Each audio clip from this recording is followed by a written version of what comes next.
Subscribe करें और bell दबाएं ताकि कोई खबर रह न जाए।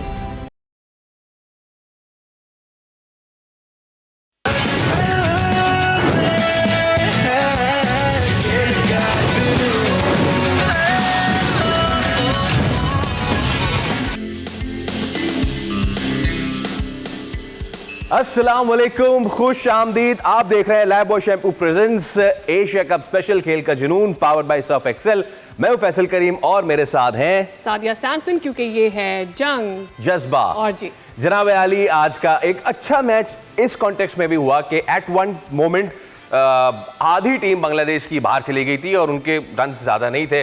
बट देन जो हम इतने दिनों से बात कर रहे हैं, ऑफ द रिकॉर्ड तो बहुत ही बात की है हमने और हमारे पैनलिस्ट ने कि जी आप शिफ्ट करते हैं अपना गियर, भले से आप बहुत बड़े हिटर ही क्यों ना हो। और वही क्या जाकिर ने और शमीम ने, और दोनों ने बड़ी जबरदस्त पार्टनरशिप की। लेकिन at the end of the day Sri Lankan batsman were too good for a meagre total like 140। Two aspects of it. एक तो ये कि how Bangladesh did make a comeback from there, जहां से उनकी विकेटें बहुत ज्यादा गिर गई थी, लेकिन उसके बाद श्रीलंका ने उसको अडेप्ट किया और उनको पता था कि उनको अपनी innings from the beginning to the end कैसे जाना है। That they were able to make it. 15वें ओवर में उन्होंने गेम आउट क्लास कर दिया, वो जीतने में कामयाब हो गए। They showed how better they are when it comes to strategy Bangladesh से। तो जनाब ये तो हो गया आज के गेम की बात। पहले अपने पैनल की तरफ चलते हैं। अस्सलाम वालेकुम टू यू बोथ, तनवीर भाई। और बिफोर के हम इस पर बात करें कि हम ये क्या पाकिस्तान में मिस करते हैं या नहीं करते। फवाद भाई नहीं है हमारे पैनल में। मैंने बोला तनवीर भाई एंड फवाद भाई। नहीं, आपने नाम नहीं लिया। ये आग लगाने का एक तरीका है। अच्छा, हाँ, मैं लगा रहा हूँ इतने दिनों से। मैं लगा रहा हूँ इतने दिनों से। See, that's why. Question of the day for today is on your screen now. और जनाब सवाल ये है, T20 इंटरनेशनल में सबसे ज्यादा विकेटें किस खिलाड़ी ने हासिल की हैं? ऑप्शन ए है अबरार अहमद, बी है शाहीन शाह अफरीदी, सी राशिद खान, या फिर डी जसप्रीत बुमराह। सही जवाब देंगे बोल की जानिब से आपको मिलेगा गिफ्ट। इस सवाल का तो मैं भी सही जवाब मैं देना चाहूंगा, लेकिन आपको नहीं मिलेगा गिफ्ट। नहीं मिलेगा, फिर क्या फायदा। इससे पहले आप तनवीर के साथ जाए, मैं कहा एक आपने ज्यादती कर दी, आपने इंडियन का नाम टीवी पे चला दिया। ओहो, बाइकआउट होगा भाई, बाइकआउट। क्या करें फिर इसको, क्या बड़े खुले दिल के लोग हैं। खुले दिल के लोग हैं ना, हम क्या करें। हमें पता है कि इंडिया वर्सेस पाकिस्तान है, उनको नहीं पता कि इंडिया वर्सेस क्या है। खैर इस पे हम काफी दुर्गत बना देते हैं। शुरू में तनवीर भाई के आने से पहले मैच समरी जरा देख लेते हैं साथिया। मैच समरी देख लेते हैं, जल्दी रैप अप करने के कल हमने पाकिस्तान इंडिया की बहुत ज्यादा बात करनी है आज। So there you go with the match summary. ये रही भाई, पहले किया बांग्लादेश ने बैट, 20 ओवर में बनाए 139, अर्ली विकेट्स गिरी। लेकिन as we were discussing off the record and on, अभी ऐसे फैसल भी बात कर रहे थे कि जाकिर की जानिब से 41 and the comeback they made, और शमीम के yes overall 42 run not out वो रहे। अच्छा जनाब, और 2 विकेटें हासरंगा हासिल करने में कामयाब हुए। From there the other side Sri Lanka 50 run, Nissanka and Mishara 46 not out. That was the game on for Sri Lanka from there 15वां over and that's all. Okay, तो तनवीर भाई वो जो कैच मिशारा का छूटा है, उसके बाद फिर बांग्लादेश के तोते छूट गए हाथ से। वो कैच हो जाता तो थोड़ा इंटरेस्टिंग हो सकता था या मैच का नक्शा तब्दील हो सकता था। आप आज के मैच के क्या नहीं, मुझे नहीं लगता क्योंकि विकेट्स इन हैंड भी थी। नहीं, श्रीलंका की बैटिंग लाइनअप बहुत अच्छी है, बहुत अच्छी बैटिंग लाइनअप है। निशांका भी थे अभी, फिर उसके बाद इनके जो असलंका हैं जी, वो बड़े ज़बरदस्त, असलंका और मिशारा खेल रहे थे बिल्कुल ठीक है, वो बड़े ज़बरदस्त प्लेयर हैं। काफ़ी उनकी बैटिंग लाइनअप बहुत स्ट्रॉन्ग है। लेकिन इस मैच की सबसे अच्छी चीज़ जो मुझे लगी वो ये थी कि जो जाकिर अली ने और जो शमीम थे, उन्होंने जो बैटिंग की, एक ने 42 की, एक ने 41 की है। मतलब एक वो टीम जिसके 10 ओवर में 5 आउट हुए हों तकरीबन 50 रन पे, आधी टीम तो चली गई। उन्होंने खेल के बताया कि भाई इस तरह भी बैटिंग होती है। हालांकि उनको भी छक्के मारने आते हैं। जाकिर अली अपने नेचर से बिल्कुल डिफरेंट क्रिकेट खेला, उसका काम ही यही है, उसको रखा हुआ इसीलिए है कि भाई आपकी जब बैटिंग आती है आखिरी 5 ओवर आखिरी 6 ओवर आपने तेज़ खेलना है, छक्के लगाने। लेकिन सेंसिबल खेला, ठीक है, सिंगल डबल्स हुए, ठीक है, तो हारे बांग्लादेश की टीम। अगर ये 140 रन का टारगेट ना देता तो ये मैच जो है वो 9 ओवर में ख़त्म हो जाना था। कहने का मकसद ये है कि उन्होंने जल्दी मैच ख़त्म करवाने के चक्कर में इतनी अच्छी बैटिंग की कि श्रीलंका कम से कम 15वें ओवर तक गया। ठीक है, तो इसका मतलब ये है कि यार अगर बांग्लादेश की टीम आगे किसी टीम के अगेंस्ट खेलती है, अफगानिस्तान के साथ खेलती है, तो उनको ये पता है कि यार डेप्थ है इनके पास। अगर ऊपर से आउट होते हैं तो ऐसे प्लेयर हैं कि नीचे आके आराम से सेंसिबल जो है वो क्रिकेट खेल सकते हैं। तो ये एक तरीक़ेकार है क्रिकेट खेलने का जो कि हम आगे भी चल के करेंगे इसके हाँ ऊपर। जी, हाँ जी, हाँ। और हम अपनी टीम के बारे में स्पेशली यही बार बार डिस्कस करते हैं, और ये चीज़ हमें जो कल का मैच है उसमें ये जो तरीक़ेकार है वो बहुत इंपॉर्टेंट है हमारे लिए। तो ये इस तरीके से भी 20 ओवर की क्रिकेट खेली जा सकती है। फवाद भाई, आज के मैच के हवाले से आप क्या कहना चाहेंगे? ज़रा सा जल्दी से बात कर लें क्योंकि आगे हमारे पास बड़ा स्पाइसी सा लाइनअप पड़ा हुआ है। अच्छा देखिए, आज के मैच के हवाले से मैं यही कहूँगा कि मुझे एक थोड़ी सी चीज़ मुख्तलिफ नज़र आ रही जो अबू धाबी मैचेस हो रहे हैं कि फास्ट बॉलर्स को अच्छा मौका मिल रहा है, मदद मिल रही है, अच्छी कंडीशंस हैं। तो अफ़गानिस्तान को देखना है कि वहाँ पर वो कैसा परफॉर्म करती है, क्योंकि बहुत सारे हमारे दोस्तों ने नंबर 2 टीम बना दिया था। जी जी। तो जो मैंने पहले भी बात आज की भी थी है इसका मसाला कि हमारे ग्रुप में टॉप कर पाएगी या फिर 2 में भी नहीं आएगी, ये मुझे थोड़ी मुश्किलात नज़र आ रही हैं अफगानिस्तान के लिए, क्योंकि उनकी बैटिंग जो 3 नेशन हमने देखा उसमें उस तरह से ऊपर से डिलीवर नहीं किया है। ऑल राइट, चले ठीक है, तो आज का तो मैच हुआ ख़त्म। इसके साथ जनाब कुछ चीज़ें हैं वो हमें आपसे डिस्कस करनी है। जैसे कि फवाद भाई ने कहा कि बहुत सारे दोस्त हैं इनके बॉर्डर के इस तरफ जो कह रहे हैं कि अफगानिस्तान है नंबर 2 टीम। बॉर्डर के उस तरफ बहुत सारे दोस्त हैं जो इधर आए थे और उनकी हमने खूब खातिर मदारत की थी। वो क्या कह रहे हैं हम आपको ज़रा दिखा देते हैं। विक्रांत गुप्ता साहब जो हैं भारतीय सहाफ़ी, उन्होंने ये बयान दिया है कि भारत अगर एशिया कप का कोई भी मैच हारा तो सदमा होगा। ये तो तनवीर भाई आप भी कह रहे हैं, कितने ख्यालात मिलते जुलते हैं। लेकिन आगे उन्होंने ये कहा कि अगर किसी एक भी टीम वो एक टीम जो भारत को हरा सकती खदशा है वो अफगानिस्तान है। बांग्लादेश नहीं, श्रीलंका नहीं, पाकिस्तान नहीं, Afghanistan. Going straight to Tanveer भाई। तनवीर भाई छोड़ें इस चीज को छोड़ें कि टेक्निकल क्या है, स्पिनर्स मिस्ट्री स्पिनर्स अफगानिस्तान के पास जो टैकल कर सकते हैं, फला ढिमका जो भी है, इस मोहब्बत की वजह क्या है? मुझे सिर्फ आज ये बात जाननी है, जो इतनी मोहब्बत फूटती है इंडिया की अफगानिस्तान के साथ और अफगानिस्तान की इंडिया के साथ, क्या रीज़न क्या है इसका? देखिए, ये हमें ज़रूर याद रखना है कि अफ़गानिस्तान की टीम एक ऐसा टाइम था कि वो सिर्फ दुबई के अंदर ही ट्रेनिंग किया करती थी। एक टाइम ऐसा था जब इन्होंने नई नई क्रिकेट खेलनी शुरू की। फिर एक टाइम ऐसा आया कि स्पेशली इनको इंडिया में जगह दी गई, शहर दिया गया, वहाँ आए, वहाँ जो है वो क्रिकेट खेलें। और जाहिर सी बात है ये जिस किस्म की ये देहरादून शहर था मेरे ख्याल से। बिल्कुल, नॉट रॉन्ग, मैं शहर का नाम ज़रा भूल रहा हूँ, शायद फवाद भाई कंफर्म कर दें इसको। दिल्ली था। देहरादून मैंने इसलिए बोला क्योंकि उसके पीछे भी एक है फलसफा, लेकिन दिल्ली था। अच्छा, दूसरी चीज़ आपको पता है कि ये इंडिया वाले खुद तो शोशे छोड़ते हैं, ये इस किस्म की बातें करके ये और पाकिस्तान और अफगानिस्तान को ये अगेंस्ट करने की भी ये इस किस्म की बातें जो आपने दुबई और दिल्ली की बात की है, दुबई उससे पहले अफगानी किधर खेलते थे? यही खेलते थे ना हमारे कंट्री क्लब कराची जो है यहाँ पर बिल्कुल। उसके बाद कुछ फर्स्ट क्लास क्रिकेटर्स जिस तरह मैं नबी की बात करता हूँ, ठीक है, वो तो मेरे ख्याल उनकी पैदाइश भी यहाँ पाकिस्तान की है, ठीक है ना। उसके बाद गुलबदीन जो है हमारे साथ डिपार्टमेंट क्रिकेट खेलता रहा है, शहजाद जो है वो हमारे साथ जो है वो खेला है, ठीक है ना। तो ये फर्स्ट क्लास क्रिकेट खेले हैं लड़के, ऐसा नहीं है। और जब ये हमारे साथ आके खेले थे गुलबदीन या शहजाद, उस टाइम ये नए नए अफगानिस्तान की टीम में आए थे, तो ये हमसे आके पूछते थे सारे, हमारे साथ खेल के इन्होंने सीखी है क्रिकेट, ठीक है। ये गुलबदीन वगैरह जब थे ये इन्होंने सीखी है बॉलिंग कैसे होती है, क्योंकि जिस टाइम ये हमारे डिपार्टमेंट से खेले थे वो हमारे पास जो पाकिस्तान खेले हुए सारे फास्ट बॉलर और बैटिंग इतनी बड़ी, तो ये देखते थे कि यार ये डिपार्टमेंट इतना बड़ा डिपार्टमेंट है, तो उससे भी इन्होंने यहाँ कुछ भी सीखा। और ये जो इंडिया के कुछ लोग बैठ के अफगानिस्तान इसकी बात करते हैं ना, उसके बाद हमें अफसोस क्या होता है, क्यों हम कहते हैं कि यार अफगानिस्तान की टीम को मारो, अफगानिस्तान की टीम को हराओ, इनको हराओ, क्योंकि हमारे लोगों को अफसोस होता है कि ये जिस किस्म की हरकतें करते हैं उसका फ़ायदा ये फिर इस किस्म के जर्नलिस्ट जो हैं वो बयानात देते हैं। प्रॉब्लम ये है कि वो तो चले इंडिया के लोग हैं, हमारे लोग यहाँ बैठ के कह रहे हैं कि जी अफगानिस्तान सेकंड, अफगानिस्तान ठीक सेकंड। भाई ठीक है ना यार, व्यूज़ मिलते हैं, डॉलर मिलते हैं ना, ये तो हमें भी पता है। मैं तो बार बार कहता हूँ ना यार, मैं बहुत अच्छे तरीके से समझ चुका हूँ अपने लोगों को, उनको किसी से कोई मोहब्बत नहीं है। अगर मेरा भी नाम लेके कर रहे हैं या किसी और का कर रहे हो, किसी से मोहब्बत नहीं है, सिर्फ अपने व्यूज़ के लिए सारी कहानियाँ जो है वो चलती हैं, ठीक है।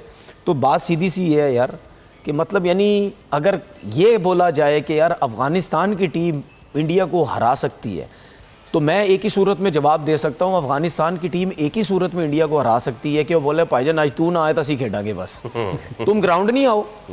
एक जिस तरह मैं पाकिस्तान और इंडिया के बारे में ये कहता हूँ ना कि यार कोई मुकाबला नहीं है, एक क्रिकेट के हिसाब से बात करो, जीत दे पाकिस्तान हारे बात की बात है, ठीक है, इसी तरीके इंडिया और अफगानिस्तान का कोई मुकाबला ही नहीं है भाई। आप कह ही नहीं सकते कि अफगानिस्तान जो है वो इंडिया को हरा देगा। मैं समझता हूँ अच्छे तरीके से कि आपके व्यूज़ अभी कुछ चीज़ों पे नहीं आ रहे होंगे, तो आपने इस किस्म की वो बात छोड़ दी है कि चलो यार मैं फिर उसमें हाईलाइट हो जाऊँ और मेरे व्यूज़ बन जाए। तनवीर भाई बात करें, दूसरा एस्पेक्ट ये है कि आप अपनी टीम को अफगानिस्तान का गैस कितना छोटा कर रहे हैं कि आपको लगता है अफगानिस्तान हराएगा आपको। नहीं देखिए, बात सारी ये है, दोगलेपन की बात है। बात ये है, पहली बात तो हमने उनकी तस्वीर भी दिखा दी, वहाँ तो शायद हमारी तस्वीर ना दिखाई जा सके।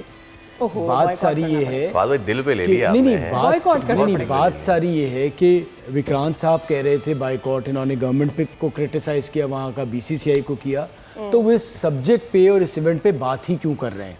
ठीक है, सबसे इंपॉर्टेंट ये कैरेक्टर दिखाएं कि जी मैं इस इवेंट के बाद ज्वाइन करूंगा और उस पर बात करूंगा। और सबसे ज्यादा तो बॉयकॉट इनका होना चाहिए, पाकिस्तान आगे थे। आप वो चले, वो मैं मानता हूँ, अभी इन्होंने बात बहुत क्रिटिसाइज किया। क्रिटिसिज्म यहाँ से स्टार्ट होता है पहले अपने आप से, कि आपने इस इवेंट पे कोई बात नहीं करनी, आप छुट्टी लेके चले जाएं घूमने फिरने, तो आप वहाँ चले जाएं। बात ये है कि एक तो आप बात ये कर रहे हैं, साथ साथ ये कि अफगानिस्तान, अभी आप 3 नेशन देख के आए कि अफगानिस्तान किस तरह से खेला है, तो आप मतलब एक बेवकूफ़ी भरी बात कर रहे हैं। आपने श्रीलंका को भी हटा दिया, आपने पाकिस्तान को भी हटा दिया। दूसरा मैं आपको बता दूं सादिया, इतना ज़्यादा प्रेशर इंडिया के उन 11 खिलाड़ियों पे आपने डाल दिया, उनकी मैनेजमेंट पे, कि वो उस प्रेशर से हारेंगे। आपने उनको इस तरह से ट्रीट कर रहे हैं कि वो कोई बहुत बड़ा गुनाह करने चले गए हैं। गवर्नमेंट और साथ साथ बीसीसीआई, उनका बहुत इंपॉर्टेंट रोल है यहाँ तक नफ़रतों को लाने में। वो नफ़रत को यहाँ तक लेके आए कि आज उनके अपने लोग उनके गले पड़ गए, तो ये उनके चीज़ गले पड़ गई है। तो ये एक बहुत बड़ी बात है। इसमें एक चीज़, तनवीर भाई, मैं थोड़ी देर के लिए ना इधर उधर हुआ था, उसकी एक वजह है, और लोगों को पता नहीं चला। एक ब्रेकिंग न्यूज़ आप लोगों से शेयर करनी है, और अभी अभी अपडेट आई है कि शुभमन गिल जो हैं वो कल के मैच से नहीं खेल रहे। बायकॉट क्यों करेंगे? वो बाहर हो गए, उनको कोई इंजरी हो गई है। सो आई थिंक हम जरा इसको 2 और 3 सोर्सेज से मजीद कंफर्म कर लें सर, ताकि फिर इसको हम वी ब्रेक इट। लेकिन ये मैं आपको अपडेट दे रहा हूँ कि शुभमन गिल, जिसके हवाले से विक्रांत गुप्ता ने एक और बयान ये दिया था कि बाकी सारे जो हैं वो अगर इधर उधर मार के आउट हो गए तो Shubman Gill is going to be one जो कि पाकिस्तान को बहुत ज्यादा पेन दे सकते हैं। Potent weapon against Shaheen Shah Afridi. इतना बुरा हाल है इस वक्त, मैं आपको बताऊं, ना सिर्फ ये जो करंट क्रिकेटर्स है वो, ना उसके अलावा फॉरेन क्रिकेटर्स। ये मैं आपको बाकायदा कुछ पाकिस्तानी क्रिकेटर्स से खामोशी से उन्होंने कहा कि भाई कहीं कैमरा शैमरा है तो हाथ वाथ भी ना मिलाना, हमारी तरफ भी ना। ये तो है, क्योंकि आपने इतना बुरा हाल कर दिया। मुझे डर ये लग रहा है कि पाकिस्तान अगर कल जीतता है तो ये क्या कुछ करेंगे। तो आप इस तरह ना करें, और ये आपने ही किया है जो आपके अब गले पड़ रहा है। अच्छा, इसमें मैं ये कह रहा था कि एक पॉलिटिशियन है, वो उनका मैं नाम भूल रहा हूँ, वो भी आई थिंक बीसीसीआई के सेक्रेटरी रह चुके हैं, राजीव शुक्ला। नहीं, उसके अलावा भी थे कोई, उससे पहले थे शायद कोई, वो यंग से बड़े ऐसे कुछ अनुराग ठाकुर। उनको मैं जरा एक जगह पे सुन रहा था, बड़ी आवाम शमाम। जी, मैंने भी सुना वो। ठीक है, तो वो कह रहे हैं कि जी उनसे क्वेश्चन हुआ, उन्होंने बोला कि हम कुछ नहीं कर सकते क्योंकि ये चाहे एशिया कप का हो, ACC हो या ICC हो, आपको खेलना पड़ेगा। तो भाई क्यों खेलना पड़ेगा? मुझे पहले ये बताएं ना, क्यों खेलना? आपके जवानों का लहू इतना सस्ता है कि आप ICC और ACC के आगे बिछ गए। ये खेलना पड़ेगा, ये कैमरा मेरी तरफ करे, ये खेलना पड़ेगा। ठीक है, नोट। अच्छा, उसके बाद, अच्छा, कहने का मकसद ये है कि अबे भाई झूठ ऐसा बोलो कि यार बंदा 2 दिन सोचता रहे इसने बोला क्या। झूठ ऐसा बोलते हो विद इन 1 मिनट सेकंड के अंदर पकड़ा जाता, आप बोल क्यों रहे? वो कहते हैं खेलना चाहिए। क्यों भाई? उस टाइम भी तो इंडिया पाकिस्तान का मैच हो रहा है, और आप उसी टाइम फौरन कह रहे हैं उसी बात के बाद कि यार हमारे अंडर में है बायलैटरल सीरीज, हम नहीं खेल सकते। तो भाई बायलैटरल सीरीज हो या इवेंट हो, जब आपने नहीं खेलना तो नहीं खेलना, ठीक है ना? नहीं खेलना तो नहीं खेलना ना। बिल्कुल ठीक है। चले मैं एक चीज मानता हूं, आप कहते हैं कि जी ICC का हम कुछ नहीं बिगाड़ सकते, ICC में खेलना पड़ेगा, ठीक है। ACC में तो तुम लोग अपने आप को बहुत बड़ी पावरफुल टीम समझते हो ना, पावरफुल BCCI है वो, वहां से तुम बाहर निकल सकते थे। एक मिसाल दे रहा हूं, वहां से बाहर निकल जाते। आप कहते कि जी ये टूर्नामेंट हमारा था, हम नहीं खेल रहे, हम हट जाते हैं, तुम 5-6 कंट्रीज खेल लो, हम नहीं खेलते। क्या हुआ फिर? क्यों? क्योंकि वो जो सेक्रेटरी, वो जो ICC का चेयरमैन बना हुआ है ना, ये ठीक है, जिसके बारे में बार बार तस्वीरें लगा लगा के इतने पैसे बीसीसीआई को दे दिए, इतने पैसे जमा हो गए, वो रखा ही इसीलिए है, ठीक है, उसकी तस्वीरें दिखानी और वही सब कुछ कर रहा है। बात सिर्फ इतनी सी है कि पैसा बनाओ, बस पैसा बनाओ। अनुराग ठाकुर कहते हैं कि क्योंकि आईसीसी का टूर्नामेंट है ना, इसलिए हम कुछ कर नहीं सकते। भाई आईसीसी का चेयरमैन तो आपका अपना शाह है, तो कर ले वहां से। अच्छा, मीनवाइल हम अर्नब गोस्वामी अच्छा, एक तो अब नाम भी नहीं लेना चाहिए, छोड़ें, दवा करें, क्या करना है। हमारे यहाँ बॉयकॉट नहीं करेगा। एक है साहब वहां पे, और वो जो है वो बहुत जोर जोर से हाथ हिला के कहते हैं नेशन वांट्स टू नो, और उन्होंने भी एक बयान दिया है, और उन्होंने बयान जो वो झंझोड़ के अपने सारे जो क्रिकेटर्स हैं उनको बोला है, सौरव गांगुली, राहुल द्रविड़, तुम्हारे मुंह से कुछ निकल नहीं रहा, तुमने अपना जो है वो बेच दिया अपना ज़मीर, और अब क्यों नहीं बात करते, क्यों नहीं बोलते। खैर ये चीजें तो होती रहती है ना, इसके लिए मैं स्ट्रेट जाऊंगा। Meanwhile I think we are confirming that Shubman Gill thing, so that हम इसको मजीद वसूख से कहें। बट जनाब ये चीजें तो होनी थी। अगेन इसको अगर कंबाइन कर ले ना, एक बहुत बड़ा मचाया गया, हम नहीं खेलेंगे, नहीं करेंगे, हरभजन नहीं आ रहे, ये नहीं, फला टीम का सब चीजें। अच्छा, उसके बाद आहिस्ता आहिस्ता फिर टेम्परेचर अब डाउन होना शुरू होता है। अच्छा चलो हम इसमें खेल लेते हैं, उसमें खेल लेते हैं, चैंपियन लेजेंड्स लीग आ गई, नहीं खेलेंगे हम बाइकआउट कर देते हैं और बाहर निकल गए। वही लेजेंड्स लीग वाले, अगर हमारे पास उस कमेंट्री बॉक्स की तस्वीर है प्रोड्यूसर साहब, मैं चाहूंगा वो दिखाएं लाजमी, कि उसमें सारे पाकिस्तानी और इंडियंस बैठे हुए, एक शख्स जो कि सबसे आगे बैठा हुआ, जिसको संडे का बहुत ख्याल है और हर बार संडे पूछता है पड़ोसियों संडे कैसा रहा, वो ऐसा बन के बैठा हुआ है ना कि मैं क्या बताऊं आपको। तो फवाद भाई, द सीन इज कि आप चाहे जितनी भी गैरत दिला दें, जितनी भी शर्म दिला दें, जो भी कर दें, अब तो होना तो हो गया। यू नो व्हाट, कल हम हारे या जीते ये रखें एक तरफ, बात पता है क्या है, आप हमसे पिटने के बाद अब हमसे क्रिकेट भी खेल रहे हैं, हमारी जीत यही होगी, खत्म, बात आ गई, बात ही खत्म। देखिए अर्नब गोस्वामी, हमारे मीडिया में बहुत सारी कमियां हैं, बहुत सारी कोताहियां हैं, लेकिन शायद यहाँ पर अगर किसी चैनल पे होता तो जो कुछ उन्होंने किया उन्हें निकाल दिया जाता। क्योंकि देखिए इतने आप गलतियों पे गलतियां कर रहे होते हैं, आपके एनालिसिस गलत हैं, आपको बात नहीं करनी आती। एंड ऑनेस्टली इनकी जगह होती चाहत, जहाँ लंदन में गाने गा रहे हैं, तो ये भी मेरे ख्याल से हिंदी में गाने गाते और ये वहाँ पर अदाकारी में अपना नाम कमाते। उनको सीरियस ही मैं नहीं लेता। हम तो वो बोलते ना कॉमेडी चैनल, अर्नाब को लगाओ भाई कॉमेडी देखनी है, तो कॉमेडी जो है ना वो अर्नाब को मुझे देखते ही मुझे हंसी शुरू हो जाती है। ठीक है, अच्छा ये सौरव गांगुली देख रहे हैं आप, अरे भैया कौन हो यार, ये अरे कौन हो भैया। हाँ। अच्छा शुभमन भाई खबर जो है वैसे वो कंफर्म है। अच्छा ये जिनकी आप ये बात कर रहे हैं ना, मैं आपको सच कह रहा हूँ कसम से, सौरव गांगुली वगैरह ये जितने भी ना, ये द्रविड़, इन्होंने घास भी नहीं डाली होगी, मैं आपको सच बता रहा हूँ। पता क्या बोला होगा किसी ने भी, अगर इनको बताया भी होगा ना, ये बोल रहा है, पता क्या बोला होगा, अब जा भैया काम कर, चल मना कर उसको, जा जो उसको बोल, जा बोलते रहा भाई। उसकी वजह है यार, जिसकी जो फील्ड होती है ना वो उसको समझता है। और बाइकआउट का एक मतलब ये होता है कि आप फिर इस मुल्क से रिलेटेड या उससे कोई बात ही ना करें जी, आप फिर अपने मीडिया पे क्यों चूरन भेजते हैं पाकिस्तान के नाम पे। फवाद भाई कि इन्होंने अपनी आवाम को नफरत का वो बीज बोया है जो उसकी रीजन है ना, अपने गले खुद पड़ गई है ना। देखिए उसकी, भाई आप कैसे पाकिस्तान से खेल, उसकी वजह है, आपको बड़े अच्छे तरीके से आइडिया है कि कोविड से पहले इतनी चीजें नहीं थी। जब कोविड आया उसके बाद सोशल मीडिया ने जान पकड़ी, ठीक है, हर किसी ने घर में बैठ के अपने यूट्यूब चैनल, सोशल मीडिया, ये वो सब बनाना शुरू किया, उसके ऊपर ज़्यादा चीज़ें शुरू हुई। वरना घर पे बैठ के आप ये शोज़ कहाँ होते थे उस वक्त, ठीक है ना, उस टाइम ये सिलसिले तो नहीं थे। तो हुआ ये कि सोशल मीडिया की जो जान थी ना, सोशल मीडिया की उस टाइम बनी, और हर कोई ये समझता रहा कि ये सब कुछ है। अब प्रॉब्लम ये हो गया है कि हम लोग या वो इंडिया वाले जो लोग हैं, ये हम लोग सारे मिल के सोशल मीडिया का बहुत गलत इस्तेमाल करते हैं। समझ आ गई, हम सिर्फ लग गए पैसों के पीछे। अब पैसों में धज्जियाँ उड़ाते हैं, जो मर्जी बोलना है, जिसको जो मर्जी बोलना है, उसकी वजह से ये जो है वो सब कुछ हो रहा है। उसके पहले क्या था, उसके पहले कुछ भी नहीं था।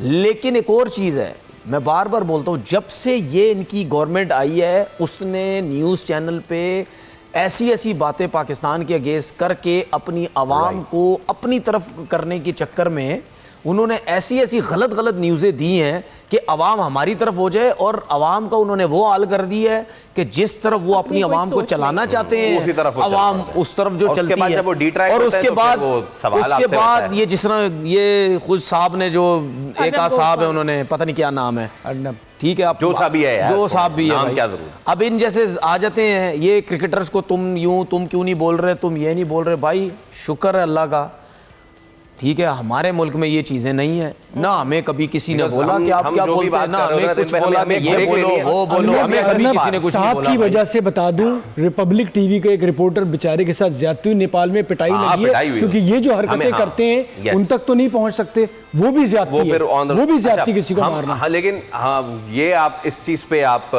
खातिर जमा रखिए कि हम जो भी आपको बताएंगे ऐसी कोई चीज नहीं बताएंगे कि जो हम लाहौर certain पोर्ट ना पे हो हमला जिस हो गया बारे में, और यार। कराची पे कब्जा हो गया, हम ऐसी आपको कोई चीज नहीं बताएंगे। ब्रेक के बाद वी आर कमिंग बैक और हम बात करेंगे जरा अबाउट द numbers स्ट्राइक पे। Rates again on the numbers as well. हमारे साथ ही रहेगा, आप देख रहे हैं एशिया कप खेल का Special, जुनून स्पेशल, खेल एक ब्रेक के बाद।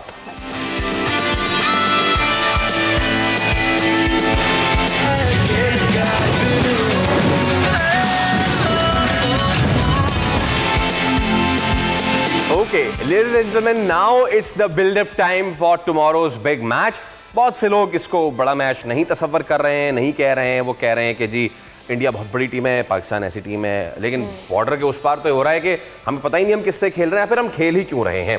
लेकिन अब क्योंकि खेल तो हो रहा है और बाबू खेलना तो पड़ेगा, तो इसलिए आइए अब इसी पे बात कर लेते हैं। Before we go to our panelist, जो बात है वो होनी चाहिए, और वो ये कि इंडिया की टीम पाकिस्तान से ऑन पेपर तगड़ी है, स्ट्रांग है ना इंडिया वर्सेस पाकिस्तान में। तो लेट्स फाइंड आउट कि उनके जो 5 तगड़े स्ट्राइक रेट वाले बैट्समैन हैं वर्सेस हमारे जो 5 टॉप के बैट्समैन हैं, उनके स्ट्राइक रेट्स, अगर हम जा सकें इस पे स्ट्रेट अवे कि जी उनके 5 तगड़े बैट्समैन का स्ट्राइक रेट क्या है। There you go gentleman, Fawad भाई एंड तनवीर अहमद साहब। संजू सैमसन का इस वक्त स्ट्राइक रेट है 152 का, ठीक है। अभिषेक शर्मा 193, तिलक वर्मा 155, सूर्य कुमार यादव 167 और हार्दिक पांड्या का है 141, 142 है। नॉट फॉरगेटिंग के इनके हेल्थी एवरेजेस भी हैं भाई, ऐसा नहीं है कि किसी का 18 है किसी का 19 का है। अगर हम फौरन से अब जरा इनका तकाबुल कर लें, तकाबुल तो हम नहीं करेंगे, हम सामने रख दे पाकिस्तानी बैट्समैन का। दे यू गो, हमारा जो सबसे ज्यादा स्ट्राइक रेट है वो उस बैट्समैन का है जिसे पता ही नहीं है कि वो 3 पे आएगा कि वो 6 पे आएगा। हम नीचे से टॉप यानी मोहम्मद हारिस पे बात करते हैं, 144 है उनका strike rate. Okay, then we have got Fakhar Zaman, उनका 131 है, 127, 127, 37। सलमान अली आगा 115, स्ट्राइक रेट की क्या ही बात कर लें। और एवरेजेस भी इंडिया से कंपेयर करें तो आप छोड़ दें, ये बात छोड़ दें। ओके जी, आप कहना चाह रहे हैं, मैं समझ गया। इसमें पावर हिटर नहीं है मोहम्मद नवाज, नहीं डाला ना हमने। जिसके बारे में सब कह रहे थे कि जी बहुत बड़ा पावर हिटर या स्ट्राइक रेट वाला प्लेयर, हमें सब कुछ मिल गया। टॉप 5 है ना ये, ठीक है। हाँ। अब ये जो आपने इंडिया के प्लेयर्स की स्ट्राइक रेट दिखाया है ना, मैं ये देखना चाहता हूँ भाई माइक हसन साहब, मैं ये देखना चाहता हूँ, क्योंकि जो पाकिस्तान के प्लेयरों का स्ट्राइक रेट बताया वो तो हमारे 2 टॉप के प्लेयर, बड़े नाम बड़े प्लेयर, आपने उनको बाहर कर दिया कि यार इनके स्ट्राइक रेट तो इस टाइप के हैं। ये जो आपने पाकिस्तानी दिखाए हैं, आपने बात की थी कि हमें बहुत ज़्यादा स्ट्राइक रेट वाले चाहिए, तो भाई इंडिया में से, इंडिया के जैसे प्लेयर में तो किसी एक का भी नहीं है, ठीक है। तो फिर वो वाले स्ट्राइक रेट हमें चाहिए। और प्लस आपने जो बात की एवरेज, मैं बार बार बोलता हूँ कि जिसका स्ट्राइक रेट ज़्यादा है और अगर उसकी एवरेज 15-20 की है, उसका कोई इम्पैक्ट नहीं है T20 क्रिकेट के अंदर, वो फारिग प्लेयर है। जिसका स्ट्राइक रेट 135, 140 या 130 से ज़्यादा है, 130 से ज़्यादा होना चाहिए, और उसकी एवरेज 30, 35, 40 की है, उसका इम्पैक्ट है। उससे घबराएंगे फील्डिंग साइड के, यार इसको आउट करो, ये तेज़ भी खेल लेता है, ये सिचुएशन के हिसाब से खेलता है। अब ये जितने भी आपने प्लेयर्स बताए हैं, ये ऐसे नहीं है कि 6 ओवर के प्लेयर हैं सिर्फ ये। भाई संजू सैमसन के 2 या 3 100 हैं T20 क्रिकेट में, और जो बाकी आपने बताया उनमें सबके 1-1, 2-2 100 हैं, सबके 100 हैं। और ये वैसे प्लेयर है, सैमसन गेम शिफ्टर भी है, बिल्कुल ये ऐसे प्लेयर हैं। अभिषेक शर्मा हो गए, देखिए मैं ये जरूर कहता हूं कि अभिषेक शर्मा जिस तरह खेलते हैं, ठीक है, या संजू सैमसन जिस तरह खेलते हैं, ये ऐसे प्लेयर हैं, ये अर्ली विकेट्स पाकिस्तान को मिल सकती हैं। ऐसा नहीं है कि ये आउट नहीं होंगे, हो सकते हैं, लेकिन ये जितने भी बताए, इंक्लूडेड हार्दिक पांड्या जिसका स्ट्राइक रेट हमारे बैट्समैन पास भी नहीं है, वो ऑलराउंडर है, ठीक है। तो इनके जो इनकी बैटिंग स्टाइल है, ये 6 ओवर के बाद भी खेलते हैं। ऐसा नहीं है कि ये सिर्फ 6 ओवर के प्लेयर हैं। जी ठीक है, जी। तो जितनी, मैं इसीलिए बार बार बोलता हूं भाई, पाकिस्तान जीतेगा तो वो अपसेट होगा, या एशिया की कोई टीम भी इंडिया से जीतेगी वो सही। अपसेट होगा। ठीक होगा। बाकी कल के मैच में जो अगर इंडिया बहुत बुरा खेला तो इंडिया पाकिस्तान से हारेगा, वरना इंडिया पाकिस्तान से मैच नहीं और हारेगा। अगर ऐसा होगा तो हमें बड़ा मजा आएगा। फवाद भाई, अब मुझे ये बताएं, is it going to be Shubman Gill versus our pacers और नॉट? आप अभी थोड़ी देर बाद कह रहे थे कि लग ऐसा रहा है कि पेसर्स का जरा अच्छा सीन है। दूसरा साथ ही पूछ लेती हूँ, फ़खर जमान को किस नंबर पे खिलाएंगे अब?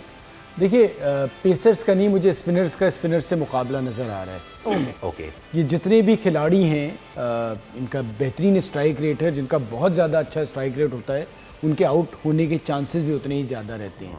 ठीक है, अच्छा, तो साथ ये है कि वो कंडीशंस जो हैं वो बहुत ऐसी कंडीशंस नहीं कि जहां बॉल बैट पे आएगा। ठीक है, हाँ। तो आप भी एक अच्छी स्पिन अटैक के अगेंस्ट खेल रहे होंगे। अगर तो हम फील्डिंग शानदार करते हैं, हम कैचेस लेते हैं, तो आसान नहीं होगा इंडिया के लिए। इससे बड़ी बड़ी इंडिया की टीमें हमारे अगेंस्ट अभी रिसेंटली खेली हैं, को एक आध मैचेस और T20 सारे अच्छे मैचेस हुए हैं, आखिर तक गए हैं। तो मुझे लगता है मैच तो आखिर तक जाएगा। साथ साथ ये कि थोड़ा सा सेंसिबल ये ज़रूर सोचना है कि क्या वो टोटल है जिस पे आप जीत पाएंगे। तो अभी तक जो दुबई की कंडीशन है, अगर आप 170-80 करीब करीब कर लेते हैं पहली बारी में, तो आप मैच जीत सकते हैं। और आप पे अगर हो बट गए इंडिया क्या 170-80 तो इंडिया क्या गैस, बिकॉज उनको कोई प्रॉब्लम नहीं होगा ना चेस करने में। हाँ, वही कह रहा हूँ। batting और अगर order। आप पे 170-80 पड़ गए तो देखिए, आप पे 170-80 पड़ गए तो एक अलग बात है। वो पड़ गए तो पड़ गए, आप कितने पे रोकेंगे। मैं तो उस तरफ जा रहा हूँ, मैं तो उस तरफ जा रहा हूँ ना कि आप कितने पे रोकेंगे। आपकी कोशिश होनी चाहिए 150 से 60 के दरमियान आप उन्हें उसमें मैं एक technical, this should be your target. Okay. बाकी वो पढ़ तो कुछ भी हो सकता है। उसमें मैं एक टेक्निकल चीज़ बताता हूँ। अगर हमारी टीम 170 या 80 रन करती है, समझ लें अगर हमारी टीम 170-80 कर लेती है, तो इसका मतलब ये है कि हमने बहुत अच्छी बैटिंग की है, क्योंकि उनके पास स्पिनर्स भी बहुत अच्छे थे और उनके पास फास्ट बॉलर्स भी बहुत अच्छे थे। ठीक है, हार्दिक पांड्या अगर खेलते हैं और बुमराह खेलते हैं, अगर आप बुमराह जैसे प्लेयर को आप रन्स कर रहे हैं, एक चीज़ बताऊं, बुमराह गलत टाइम पे आ गया है। मैं आपको सही बात बता रहा हूँ, उसका जो लेवल है ना वो 20-25 साल 15-20 साल पहला वाला था। उस टाइम जो क्रिकेटर खेलते थे उसका वो लेवल है। क्यों? इसी वजह से वो हर फॉर्मेट में हर टाइम परफॉर्म करता है, जब लेके वो आउट कर देता है, टीम को जितवाता है, तो उसका जो कैलिबर है वो बहुत हाई है। ठीक है, तो हम अगर 170-80 रन करते हैं तो इसका मतलब हमने बुमराह को भी झेला, हमने हार्दिक पांड्या को भी अच्छा खेला और स्पिनर्स को भी खेला। ठीक है, लेकिन अगर इंडिया 170-80 करती है तो वो अगर टैकल कर गए स्पिनर्स को, जो कि चांसेस हैं कि यार स्पिन को बहुत अच्छा खेलते हैं, तो हमारे पास फास्ट बॉलिंग क्या है? आपके पास एक वो फास्ट बॉलर है शाहीन अफरीदी, जो मार खाने पे आता है, सर्किल में भी खाता है और आखिरी में भी खाता है। उसके बाद अगर आप फ़हीम अशरफ को खिलाते हैं, 1.5 फास्ट बॉलर आपका, कभी बॉलिंग करता है, कभी नहीं करता, कभी बैटिंग करता है। तो कहने का मकसद ये है कि हम बहुत अच्छा खेलेंगे तो हम इतने रन करेंगे अच्छी बॉलिंग लाइनअप के अगेंस्ट। हमारे पास ऑप्शन, उनके पास ऑप्शंस हैं कि यार अगर मिसाल के तौर पर इब्रार अच्छी गेंद कर रहा है या सुफियान अच्छी गेंद कर रहा है, तो फिर उसके बाद जब आप ये दो सोचते हैं बहुत अच्छी बॉलिंग करे, क्योंकि डिफरेंट एक्शन ना, चाइना मैन, मिस्ट्री स्पिनर, तो फिर जब आप इनको टैकल करते हैं तो फिर कहीं ना कहीं आपको नवाज हल्का लगने लग जाता है। ये मैं क्रिकेट के हिसाब से बता रहा हूँ कि फिर लेफ्ट आर्म स्पिनर आपको इजी लगते हैं, फ्लाइट करेगा, डाउन द वे निकल के मार सकते हैं, स्वीप शॉट मारते हैं कवर पे। नवाज घबराता है ठीक वेस्ट है, इंडिया। तो ये कुछ थोड़ी सी टेक्निकल सी जो है वो चीजें हैं। ठीक है, ठीक है। एक चीज मैं अगर उसमें और पुट इन, अच्छा, उसमें एक चीज और। हम ना, जब हम पेसर्स की बात कर रहे हैं, हमारे जहन में कहीं ना कहीं जा रहा है इट्स ऑल अबाउट पेस। लेकिन जिस तरीके से दुबई की विकेट है, हमने देखा कल भी के फास्ट बॉलर्स जब रोल ओवर कर रहे हैं, स्लो इन वन कर रहे हैं, तो इट्स अ मिक्स बैग। अगर आपको वहां कामयाब होना है एज अ फास्ट बॉलर, तो आप सिर्फ तेज करके नहीं जाएंगे, आपको वेरिएशन वाली बात। हमारे यहाँ वेरिएशन किसकी बेहतर है? वेरिएशन वहां पे भी फायदेमंद होती है कि जहां पे आपके पास राइट हैंडेड बैट्समैन ही खेल रहे हैं या लेफ्ट हैंडेड खेल रहे हैं एक ही तरीके से। उनके पास अभिषेक शर्मा भी है, उनके पास तिलक वर्मा भी है लेफ्ट हैंडेड, उनके पास अक्षर पटेल भी है, 3 लेफ्ट हैंडेड आपके पास। ठीक है ना, तो आपके पास ऑप्शन तो हैं, लेकिन उनके पास 3 लेफ्ट हैंडेड है। उसके साथ साथ 3 4 राइट हैंडेड भी है, सूर्या कुमार हो गया, शबिन गिल हो गया, संजू सैमसन हो गया। तो कहने का मकसद ये है कि मतलब यानी मैं इसलिए बार बार कह रहा हूँ, वो बहुत ही बुरी क्रिकेट खेलेंगे तो उनका हारना बनता है, वरना उनका बनता नहीं। और हमारे पास क्या है, हमारे पास कितने लेफ्ट हैंडेड है? एक। नवाज नहीं, नवाज तो नीचे 7वें 6ठे 7वें ना, मैं प्रॉपर बैट्समैन की बात करूं, वो मैंने प्रॉपर बैट्समैन गिनाया, लेफ्ट हैंडेड और राइट हैंडेड, जिसको हम किस नंबर पे ठीक खिलाएंगे। है। और फखर जमान जो है कभी वो तीसरे पे आएगा, कभी चौथे पे आएगा, वो तो ये कहता ना ये हमारा डिच है। अच्छा, उनको बताएंगे। अच्छा, अब सुने हमारे बैट्समैन क्या कहते हैं। अगर फखर जमान से पूछो, वो कहते हैं कि मुझे किसी नंबर पे खिला लो, कोई मसला नहीं है। वो तो अगर आप हसन नवाज से पूछते हैं, वो कहता है मुझे किसी नंबर पे खिला लो, कोई मसला नहीं है। लेकिन मसला तो है, ठीक है ना, तो मसला है। हाँ। जब आपने इतना बड़ा टूर्नामेंट खेलना होता है ना, तो फिर आपने एक बैटिंग लाइनअप एडजस्ट करना होता है। ठीक है कि ये आपकी बैटिंग है, उसके बाद सिचुएशन के हिसाब से आप समझते हैं कि किसको ऊपर नीचे करना है, शफल करना है, वो बात की बात है। लेकिन हमारा तो अभी समझ ही नहीं आ रही। आज भी हम ये भी डिस्कस करेंगे, मैं भी करूंगा, कोई पता नहीं है कल कौन खेलेगा, फास्ट बॉलर कौन खेलेगा, फहीम खेलेगा नहीं खेलेगा, हारिस खेलेगा नहीं खेलेगा, हमने सरप्राइज रखा, एक स्पिनर खेलेगा नहीं खेलेगा, ऊपर कौन जाएगा, नीचे कौन जाएगा। जिसने पिछले मैच में तीसरे नंबर पे आके 66 की हारिस ने, किस नंबर पे खेलेगा, वो किस नंबर पे खेलेगा ये भी हमें नहीं पता। अच्छा, हारिस कल के मैच और देखिए एक चीज जो हम बात नहीं कर रहे हैं वो ये है कि एक बात पे सब अग्री कर रहे हैं, इंडिया फेवरेट है। हाँ फेवरेट है, बिल्कुल है। देखिए इंडिया में इस वक्त जो सूरत हाल सियासी और सोशल मीडिया पे सारी दुनिया है, जो बाइकआउट मुहिम चल रही है ना, और साथ साथ ये कि उन्हें जीतना ही जीतना है। ऐसे मौके पे जब प्रेशर मैनेजमेंट भी कोई भी अच्छा, इसमें फवाद भाई से एक सवाल है मेरा। हाँ। अच्छा, क्रिकेटिंग उसमें कोई उनका प्रॉब्लम नहीं है, जिस तरह आप कह रहे हैं कि ये जो प्रेशर इसी वजह से इंडिया हार सकता है। नहीं, ये प्रेशर कोलैप्स कराता है। वही मैं कह रहा हूँ, इसी वजह ये से प्रेशर कोलैप्स कराता है। ये रीजन है हार अगर गया। आपके 2 से 3 लोग आए तो जो आप अक्सर प्रेशर से हारते हैं। हम जो 287 करवा दिए थे हमने इंडिया से, और उसके बाद जो प्रेशर वहां ओवरऑल जो था उससे हम हार गए थे वो मैच। हम कर जाते 287 1996 में। ठीक है, आप अक्सर मैचेस प्रेशर से हार जाते हैं और उससे कतई ये मतलब नहीं है कि हम बहुत बड़ी टीम बन जाएंगे। लेकिन वो फेवरेट इंडिया में था ना, इंडिया में था ना सर। बट वो प्रेशर जो था, सुबह आपका एक प्लेयर खेलने से पहले इनकार करता है, आपकी टीम उसका अनफिट हो जाता है। वैसे तो फिट थे वो, उससे पहले तो फिट थे वो, उसके बाद वो अनफिट होते हैं, और अनफिट होने के बाद जब आप एकदम से रन हो जाते हैं और फिर जो ओवरऑल प्रेशर आता है वो आपको खा गया। इतने बड़े बड़े एक्सपीरियंस प्लेयर को खा गया। ये प्रेशर ले सकता है या इंडियन टीम ये प्रेशर ले सकती है? सर आपको अंदाजा नहीं है कि अगर ये हारते भी हैं, ऊपर से आपने सारा जंग का बोझ उन पे डाल दिया है, उनको खौफ नजर आ रहा होगा, ये तो घर जला देंगे। आई होप ऐसा हो रहा हो। मैं कतई नहीं चाहता कि ऐसा हो, ना उनके बेचारों के ऊपर कोई उनके साथ कोई ज्यादती हो। मैं कतई ये नहीं चाहता। अगर वहां पर वहां कोई जहालत हो रही है तो मैं उसको सपोर्ट नहीं करूंगा। लेकिन मैं एक जेन्युइन बात कर रहा हूं। सर आपको अंदाजा नहीं है, आज अभी आखिरी वक्त तक वहां बात कर रहे हैं कि भाई कैंसिल करो आप मतलब खुशी नहीं मिला सकते, आप हाथ मिला रहे हैं तो वहां तस्वीर जा रही है। पूरे मीडिया चैनल में आपकी फैमिलीज देख रही हैं, 8 बजे से 10 बजे तक सिर्फ इस बात पे हो रहा है कि जी क्यों खेल रहे हो। वो हार की, और फिर दूसरा मैं एक और बात करूं, फिर जश्न भी नहीं मनाना। हाँ, अगर जश्न भी नहीं मनाना, फिर जश्न भी नहीं मनाना अगर आप बायकॉट कर रहे हो। फिर आप बिल्कुल ना हार को ना जीत को, फिर आप उसे इग्नोर मारो। सर वो तो अच्छा, मतलब इंडिया वाले मैच में अनफिट हो गए मैच से पहले, ठीक है। उसके बाद एक और वर्ल्ड कप था, उसमें टॉस जीत के फैसला गलत किया, बंदा एक था। सही है ना? I get you.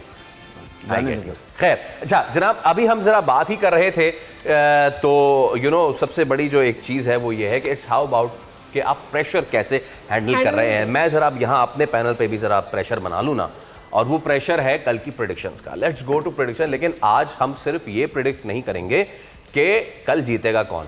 आज 3 सिचुएशंस हैं सर, 3 सर्स एंड मैम, आज 3 सिचुएशन है। ये मारी ना मैंने गूगली। देखिए, एक तो प्रेडिक्शन आपने देनी है फवाद भाई और तनवीर भाई, और मुझे पता लग गया आप क्या पूछना चाहते हैं। सुन तो लेना कि इंडिया जीतेगा पाकिस्तान, एक तो ये प्रेडिक्शन है।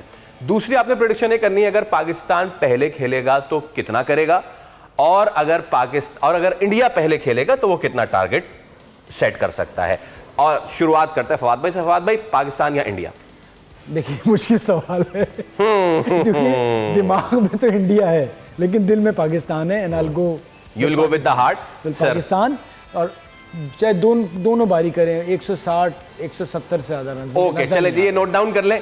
ठीक है जी, फवाद भाई पाकिस्तान, और दोनों अगर पहले बैटिंग करते हैं। अच्छा, ये 170 अच्छा, ये दिल वाली बात ना करें ना, सीधा सीधा बोलें कौन जीतेगा कौन। आपकी फेवरेट उनका दिल छोड़े, अपने दिल की बताएं ना यार। छोड़े ना, उनको क्या छोड़े ना, आप अपना बताएं। 3 बाकी हैं, आप अकेले हो सकते हैं ना हो। नहीं, आप 3 तो मेरे ख्याल है पाकिस्तान के साथ जाएंगे। आप तीनों पाकिस्तान के साथ जाएंगे। आपको उनसे आपने कैसे, आप अंतर्यामी हैं, आपने ऐसे पता कर लग रहा है। अच्छा, आप बताएं ना। आप मैं इंडिया के साथ। ओके, और अगर पाकिस्तान पहले खेलता है तो बैट स्कोर? करता है, क्या स्कोर करेगा?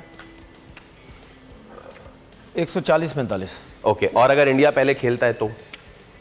160-70। 160। मिस सादिया, पाकिस्तान या इंडिया? पाकिस्तान। ओके, अगर पाकिस्तान पहले खेलता है तो स्कोर? 140। और अगर इंडिया पहले खेलता है तो? 175 or so। ओके, अब आते हैं मेरे ऊपर। ये आखिर में अपने लेते हैं, ये बहुत जबरदस्त है। बहुत शुक्रिया आपका। ये पता पहले तो चले ना कि सबका एनालिसिस लेकर उसका एवरेज बनाते हैं। पता तो चले This is what he control does। कर रहा है। ओके, तो आखिरी मिनट है प्रोग्राम का, तो मैं सीधा सीधा, अगर इंडिया पहले कर जाए या पाकिस्तान पहले कर जाए, मैं किसके साथ हूं? उससे पहले सादिया विनर अनाउंस करेंगी। आज के एक मिनट भाई, टीम बताएं आप इंडिया के साथ हैं पाकिस्तान के साथ? जल्दी से। सरफराज ने, आपको बहुत मुबारक हो, आपको मिलता है बोल नेटवर्क की जानिब से गिफ्ट हैम्पर। आ जाओ सरफराज। ओके जनाब, तो अब नाउ इट्स ऑन मी। अगर कल पाकिस्तान पहले खेलता है तो आई प्रेडिक्ट 150 टू 150 से 160 के दरमियान। अगर इंडिया पहले खेलता है तो I think 170 to 180। And Who is going दिल तो पाकिस्तानी है, बट दिस टाइम राउंड भाई जो बात है वो सीधी सी है, India is way too strong. India के साथ आई गो। Okay, so we have 2 Pakistanis and 2 Indian supporters for tomorrow's match की prediction। लेकिन इसके साथ हमारे शो का वक्त हो गया खत्म। दोनों So we will see you Pakistani. tomorrow। ज्यादा टाइम होंगे हम आपके पास, Oh, 10 बजे yes। से होंगे, and that too बोल न्यूज पर ओवरऑल जो है वो हमारी ट्रांसमिशन भी बाद द मैच जारी रहेगी। सो देखते रहिएगा। See you tomorrow। Bye. Big match।